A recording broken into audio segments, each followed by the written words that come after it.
Je vais lui répondre très concrètement. Nous avons un problème de démocratie.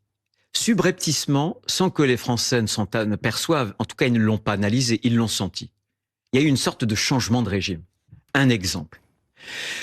Comme ministre de l'Intérieur, j'ai été abasourdi par la violence des plus jeunes. À chaque fois, je demandais aux policiers, aux gendarmes, de me remonter les antécédents judiciaires. Souvent, il y avait 30 antécédents judiciaires. Pourquoi ? Parce que c'est l'impunité pour les mineurs. Et pour ça, il faut changer la Constitution ? Eh bien, je vous le démontre.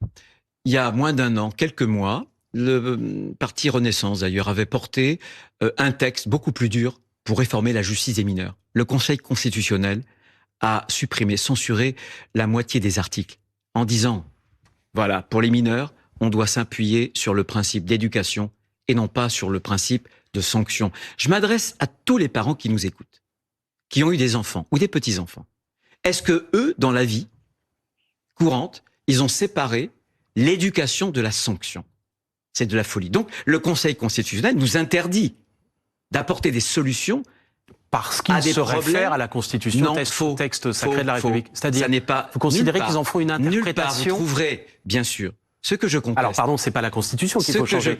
C'est le Conseil constitutionnel dans ce cas-là. Non, la Constitution devra réaffirmer, je le dirai très bientôt, je l'ai d'ailleurs dit, je pense qu'il faudra même adosser une charte de l'ordre républicain, comme on l'a fait d'ailleurs pour la charte de l'environnement, pour que les choses soient bien claires. Mais ce que je conteste pas, ce que je conteste, c'est pas l'état de droit en lui-même.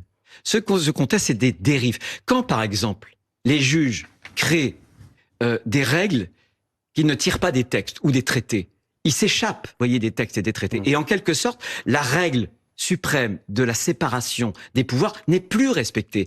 Moi, je ne veux pas un état de droit qui soit un cadre idéologique, politique. Ouais. Je veux un état de droit qui soit vraiment un cadre juridique et qui respecte la démocratie.